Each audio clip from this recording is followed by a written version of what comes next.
नमस्कार, मैं पवन शास्त्री और लेसन 4 में आप सभी का स्वागत है।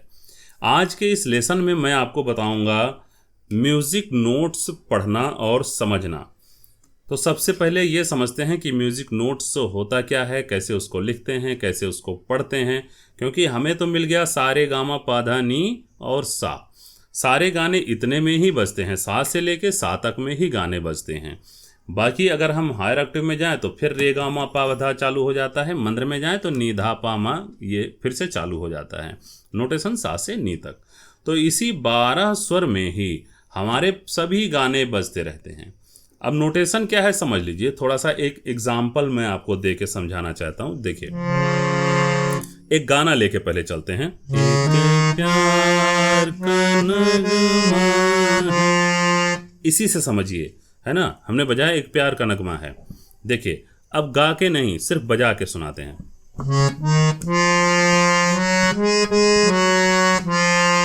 है ना। अब इसमें स्वर कौन कौन से लगे?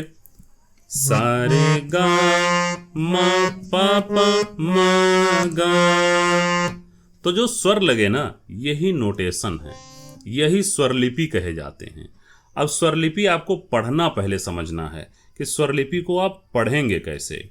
ठीक है, लिखना बाद की बात है। तो मैं एक यहाँ पे आपको लेके आता हूँ। ये बिलावल का बंदिश है, जो कि आप आगे चल के सीखेंगे। लेकिन इसमें मैं आपको नोटेशन दिखा देता हूँ। जैसे यहाँ देखिए सा सा लिखा है, ऊपर बिंदी लगी है, यानी कि तार सप्तक का। ये चीज़ भी समझ लीजिए पहले। देखिए क्या होता है। पहले सरगम लिखना आप देख लीजिए, पहले सरगम लिखना देख लीजिए, फिर नोटेशन लिखना देखेंगे। तो मध्य सप्तक का जो हम लिखते हैं सारे गामा, वो ऐसे लिखते हैं। सा रे गा मा पा धा नी। और तार सप्तक में जब आ गए तो ऊपर बिंदी लग गया सा। ठीक है, यानी हायर ऑक्टेव में जाएंगे तो ऊपर बिंदी लगेगी। अब अगर इस सा के नीचे, यानी ये हमारा मध्य का सा है, इसके नीचे वाली नी अगर हम बजाते हैं, यानी नीचे का कोई भी स्वर बजाते हैं, तो जब लिखेंगे जैसे, तो जब हम ये नी बजाएंगे तो यहाँ पे नी को कैसे लिखेंगे? देखिए ये नी है। अब नी के नीचे यहाँ बिंदी दे देंगे। नीचे बिंदी का मतलब कि मंद्र सप्तक का स्वर है, और ऊपर बिंदी का मतलब हायर ऑक्टेव यानी तार सप्तक का स्वर है। इस चीज का ध्यान रखिएगा। बाकी सरगम सीधा सीधा लिखा हुआ है। अब कोमल स्वर कैसे लिखते हैं, तीव्र स्वर कैसे लिखते हैं, वो भी समझ लीजिए। सा हमने बताया, सा और पा अचल स्वर होता है, ना कोमल है ना तीव्र है। रे का कोमल होता है, तो रे का जब कोमल हमें लिखना है ना, तो नीचे एक अंडरलाइन कर देते हैं, जिससे पता चलता है ये कोमल स्वर है। गा का कोमल लिखना है तो नीचे अंडरलाइन करेंगे, गा कोमल हो गया। माँ कोमल नहीं होता है, माँ का तीव्र होता है, इसलिए ऊपर एक डंडी खींचेंगे तो माँ तीव्र का ये हो गया। पा अचल है, धा कोमल होता है, तो धा का कोमल अब कैसे होगा? नीचे लाइन, बिल्कुल सही। नी पे क्या करेंगे? नी पे भी नीचे लाइन। ठीक है, तो रे गा मा धा नी, ये आपको 5 स्वर समझ में आ गए। कोमल के लिए नीचे और तीव्र के लिए ऊपर। तीव्र सिर्फ माँ ही होता है। अब नोटेशन लिखना समझेंगे और पढ़ना समझेंगे। ये आपने समझ लिया कि कैसे सरगम लिखे जाते हैं। ठीक है, अब अगर हमें 2 सरगम को एक में लिखना है, वो भी समझ लीजिए। जैसे हमने यहाँ बजाया सा रे रे गा, है ना, सा रे रे गा। हमने यहाँ रे रे बोला, और रे रे क्या हुआ? जितनी देर हमने सा बोला था उतनी ही देर में हमने 2 रे बोल दिया। मतलब ये है कि एक स्वर जितनी देर में चला उतनी ही देर में 2 स्वर चल गए। तो अब ये रे रे को एक साथ लिखना है, तो एक साथ लिखने के लिए कौन से चिन्ह का प्रयोग करते हैं ये भी देख लीजिए। यहाँ पे हम लिखते हैं रे रे। अब ये लाइन अगर हमने खींच दिया तो इसका मतलब है कि ये दोनों स्वर एक ही में बोले जाएंगे। ठीक है, ये आगे चल के आपको और अच्छे से स्पष्ट से समझ में आएगा जब आप बंदिश सीखना शुरू करेंगे। चलिए अब बढ़ते हैं, आपको समझाते हैं नोटेशन पढ़ना और फिर नोटेशन बजाना। सा सा धा पा लिखा है ना। अब ये मात्रा है, 4 मात्रा है। मात्राएं क्या होती हैं? मात्राएं समझ लीजिए, फिर हम इस पे आते हैं। उसके बाद मात्रा पहले समझ लीजिए। चलिए, मात्रा क्या होता है? ताल के हिसाब से ही हम अपना गाना गाते हैं, या बंदिश गाते हैं, गजल, कव्वाली कुछ भी गाते हैं, उसमें ताल जरूरी होता है। ताल क्या है? जो ढोलक और तबले पे बजाया जाता है वो ताल होता है। ठीक है, तो जैसे हमारे यहाँ राग होते हैं हारमोनियम में, बिलावल, खमाज, आसावरी वगैरह, वैसे ही तबले में ताल होता है। ये आपको समझना जरूरी है, तभी आगे चल के आप बंदिश भी बजा सकते हैं। तो ताल लिखते हैं। ताल कई होते हैं, दादरा है, कहरवा है, रूपक है, झपताल है, चौताल है, तीन ताल है। तो यहाँ पे मैं आपको तीन ताल बता रहा हूँ जो कि आपके बंदिश गाने और बजाने में काम आएगा। तीन ताल, ठीक है। तबले पे ये बजेगा और इसमें होती हैं मात्राएं। तीन ताल में 16 मात्राएं होती हैं। 16 मात्रा में तीन ताल बजाया जाता है। तो जब उसकी बंदिश जब हम गाएंगे ना आगे चल करके रागों की बंदिश, तो वो 16 मात्रा में आएंगी। 16 मात्रा में गाया जाता है। तो अब यहाँ पे आप आ जाइए, फिर हम तबले का बोल भी बताएंगे आपको। यहाँ ये ऊपर वाली लाइन अगर हम गिनते हैं तो 1 2 3 4 5 6 7 8 9 10 11 12 13 14 15 16, ये लाइन जो डैश लगा है ना, ये भी स्वर ही है। डैश क्या होता है वो आगे बताएंगे। तो 16 लिखा हुआ है और 4 4 से ये डिवाइड कर दिया गया है, यानी 4 4 बीट में डिवाइड कर दिया गया है। बीट मीन्स मात्रा ही, यानी 4 4 मात्राओं में इनको विभाजित कर अलग अलग कर दिया गया है। टोटल 16 मात्रा का ये बंदिश है। देखिए ऊपर यहाँ तीन ताल लिखा हुआ है, 16 मात्रा का है तो तीन ताल ही बजेगा, जाहिर सी बात है। तो अब समझते हैं पहले बंदिश को। क्या लिखा है? सा सा धा पा, 4 मात्रा में लिखा है। मात्रा आपके समझ में आ रहा होगा अब कि 16 मात्रा का ताल बजेगा, उसी में हमें इसे गाना है और 4 4 मात्रा में हमने इसको डिवाइड कर दिया है।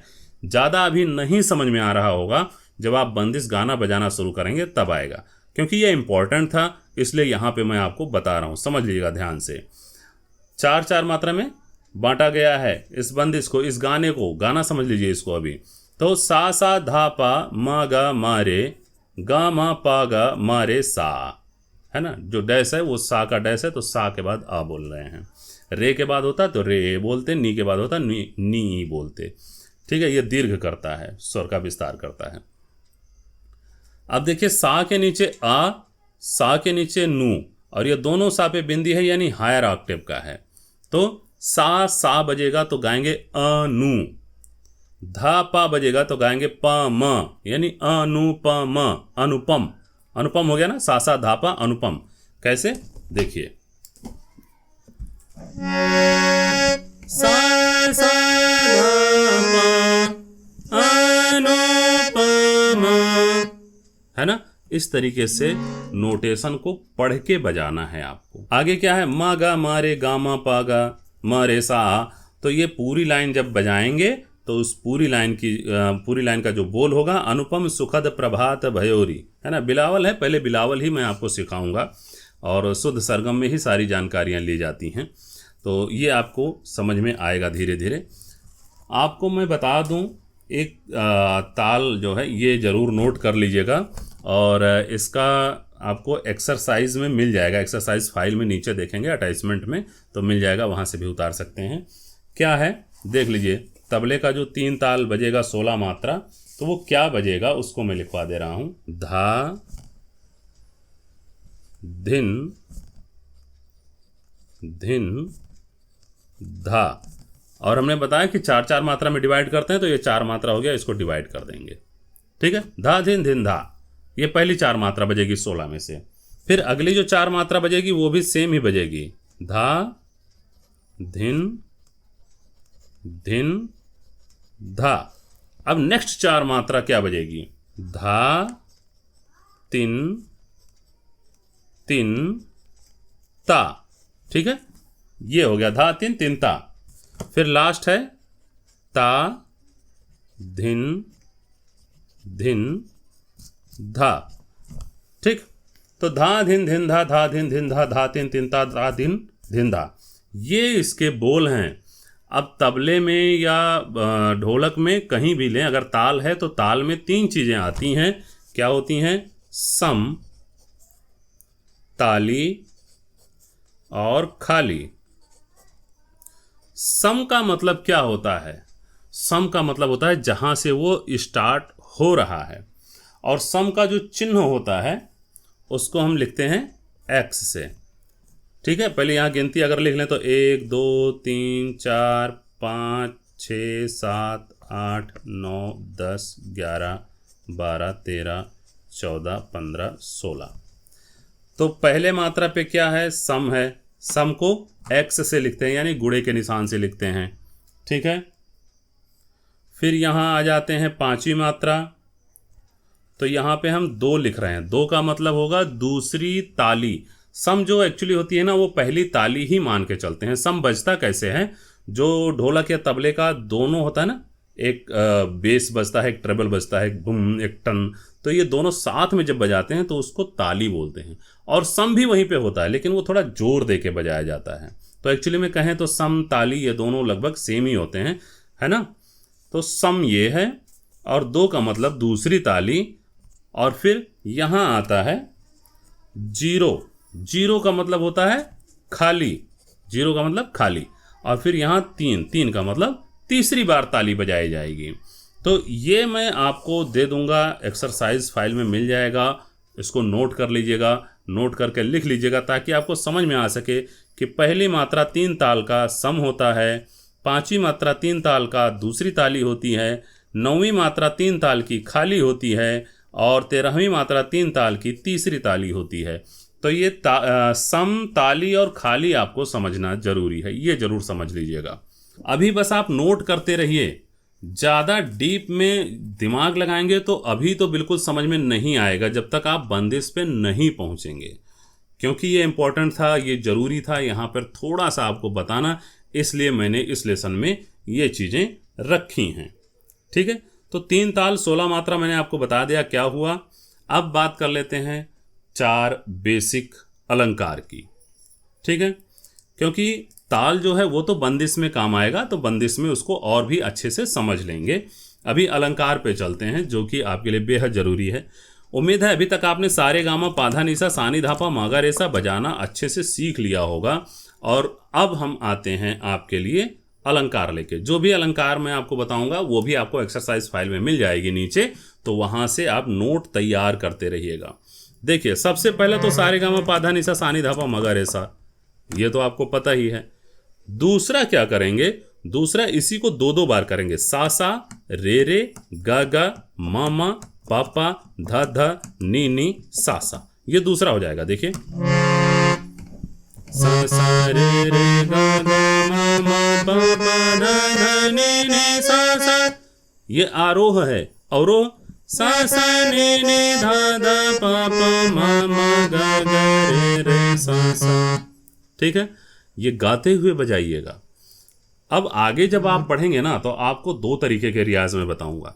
हारमोनियम का रियाज अलग होगा, आपके गले का रियाज अलग होगा। अभी फिलहाल दोनों साथ में चल रहे हैं।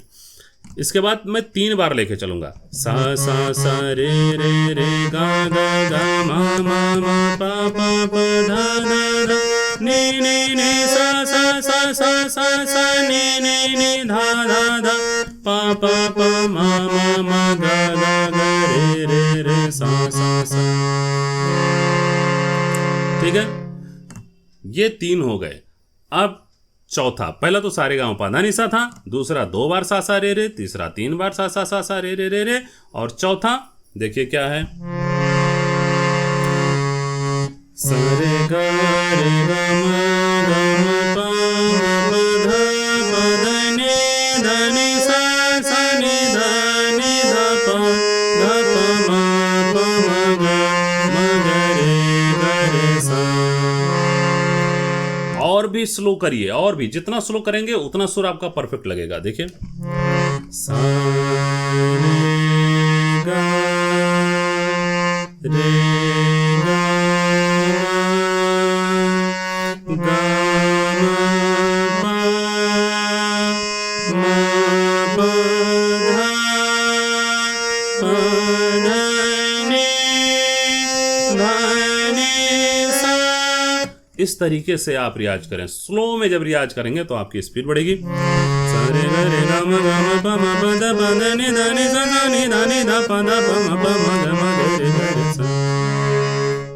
तब जाके आपकी स्पीड बढ़ेगी।